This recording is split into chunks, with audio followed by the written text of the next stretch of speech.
अस्सलाम वालेकुम नाजरीन, मेरा नाम उमरज़ादा है और मैं SCTI में एज ए क्लिनिकल साइकोलॉजिस्ट काम कर रहा हूँ। पिछले हमने कुछ जो मौजू पे बात की थी वो मूड डिसऑर्डर में, और आज इसमें से मेजर टाइप है साइक्लोथीमिया। उस पे आज हमने बात करनी है। साइक्लोथीमिया किसे कहते हैं? साइक्लो का मतलब ये है साइकिलिंग, ठीक है। जिस तरह हमने मूड के बारे में बात की कि मूड किस तरह चेंज होता है, और हमने उसकी जो साइकिल बनाई कि एक साइकिल दो, इस तरह जो इसकी इस तरह साइकिल्स बनती है और वो इस तरह साइकिल वो चलती है हमारी मूड की। तो इस तरह ये बीमारी का नाम भी साइक्लोथीमिया है, ठीक है, जिसमें हमारी मूड कुछ ज़्यादा नॉर्मेलिटी के बगैर कुछ ज़्यादा वो ऊपर नीचे चलती है। एक नॉर्मल इंसान की भी मूड ऊपर नीचे चलती है, और कभी एक इंसान के मूड सीधा लाइन बेस लाइन में नहीं चलता। हर एक इंसान की मूड में कुछ ना कुछ कमी तेज़ी आती है। लेकिन एक साइक्लोथीमिया की जो पेशेंट है उसकी कुछ ज़्यादा आती है और वो फ्रिक्वेंटली आती है, ठीक है।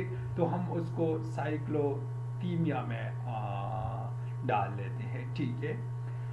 आप लोगों ने एक नाम सुने होगा, उस मोड़ी कहते कि पला कि मिजाज कुछ मोड़ी जैसे है। कभी उसका मन लगता है, कभी नहीं लगता। कभी उसकी तबीयत गड़ किस तरह होता है, कभी हमने इसकी तबीयत जान नहीं लिया। कभी वो रिएक्ट करता है, कभी फ्रैंकली होता है, ठीक है। तो उसको हम मोड़ी कहते हैं, ठीक है। इस तरह साइक्लोथीमिया की जो पेशेंट है वो ज़रा मूडी होती है, ठीक है। उसकी 10 से 15 दिन तक वो मीनिया की एपिसोड चलता है। तकरीबन 10 से 15 दिन तक वो खुश रहता है, लेकिन फिर उसकी डिप्रेशन का एपिसोड ज़रा लंबा होता है। 2 से 3 महीनों तक उसकी डिप्रेशन चलती है, ठीक है। और मीनिया में उसकी जो खसूसियात तीजी उसकी जो काम है, बिहेवियर है, स्पीच है, उसमें आती है। और डिप्रेशन में वो अलग होता है माशरे से, तन्हाई में, और वो खाना पीना नींद वगैरह उसकी कम हो जाते हैं, ठीक है। तो हम एक पेशेंट जब देखते हैं कि वो 10 या 15 दिन इस तरह तेज़ी में चले जाते हैं और फिर इसकी मूड तबीयत कुछ ज़्यादा डिप्रेस 2 से 3 महीने तक चले जाते हैं, साइक्लोथीमिया है उसकी। और लेकिन हम आसानी के साथ उसको डायग्नोस नहीं कर सकता। एक मीनिया के पेशेंट को हम मीनिया उसकी 7 दिनों में डायग्नोस कर देते हैं। एक इंसान के डिप्रेशन हम 2 हफ्तों में डायग्नोस कर देते हैं। लेकिन साइकोथीमिया के पेशेंट ज़रा टाइम लेता है, 2 साल तक वो टाइम लेता है। और उसको पकड़ना मुश्किल, उसकी सबूतों के साथ उसकी जो सारी क्राइटेरिया पे है उसको देखकर तकरीबन 2 सालों तक टाइम लेता है। जब भी इस तरह पेशेंट जिसकी नॉर्मल से कुछ ज़्यादा उसकी तबीयत में आगे पीछे होता है, तो वो कुछ चीज़ ही बरकरार नहीं रख सकता।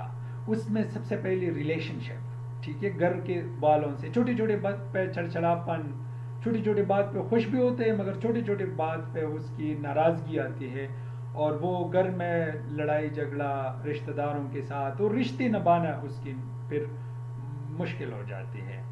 और दूसरी बात, बाज़ पेशेंट कहते हैं डॉक्टर साहब मैंने 2-3 जॉब को चेंज किया फिर भी मुझे सेटिस्फेक्शन नहीं होता। उसको फिर जॉब भी निभाना ज़रा मुश्किल होता है। और एक मुस्तकिल मिजाजी की तरह काम नहीं कर सकते, मुस्तकिल मिजाजी के मुताबिक वो काम नहीं कर सकते। क्योंकि इंसान जब काम करते वो उसकी मूड के लिहाज से और मूड की मुनासबत से करते। मेरा मूड आज खुश है तो मैं उसकी मुनासबत से काम करूँगा। मेरा मूड डिप्रेस है तो मेरा काम भी ज़रा उस मूड के लिहाज से होंगे। तो इस तरह साइक्लोथीमिया की जो पेशेंट है वो भी अपनी मूड के लिहाज से अपने फंक्शनल एरिया, अपने सोशल एरिया को बहाल रखते हैं। तो इस तरह उसकी जो रेट ऑफ डाइवोर्स है वो भी कुछ ज़्यादा होते हैं, क्योंकि रिश्ते निभाने में उसको मसला है। इसके अलावा जॉब में, इसके अलावा लोगों से ताल्लुक़ात रखना, इसके अलावा उसकी जो सारी बिजनेस लेवल एट्सेट्रा उसमें उतार चढ़ाव होती रहती है, क्योंकि उसकी जो एपिसोड्स है वो मीनिया और डिप्रेशन में चले जाती है। और उसकी जो फ्रिक्वेंटली ज़रा उसके डिप्रेशन ज़्यादा होते हैं 2 से 3 महीने तक, और इसकी मीनिया कुछ 10 से 15 दिन तक होते हैं, ठीक है। लेकिन उसकी डायग्नोसिस ज़रा टाइम लेता है। नॉर्मल इंसान को पता नहीं चलता, 1 2 3 4 सेशंस में उसका पता नहीं चलता। तब तक उसकी सारी हिस्ट्री हम देख के हम उसके बारे में डिसीजन ले सकते हैं।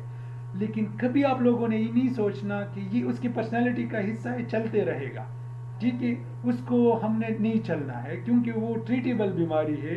उसकी बीमारी का इलाज हो सकता है और काफ़ी टाइम लेता है डायग्नोसिस, मगर उसकी इलाज होता है। फिर उसकी ये मोड़ी मिजाज नहीं होंगी, उसकी फिर ये एपिसोड नहीं आएंगे, उसकी जो मैनिक और डिप्रेशन के एपिसोड्स है वो नहीं आएंगे। तो इस तरह बीमार अपने आप को क्लिनिकल साइकोलॉजिस्ट के पास और साइकेट्रिस्ट के पास जाना चाहिए, ताकि उसकी बीमारी ट्रीट किया जाए और उसकी सारी जो एरियाज है फंक्शनल सोशल वो बहाल किया जाए। ठीक है।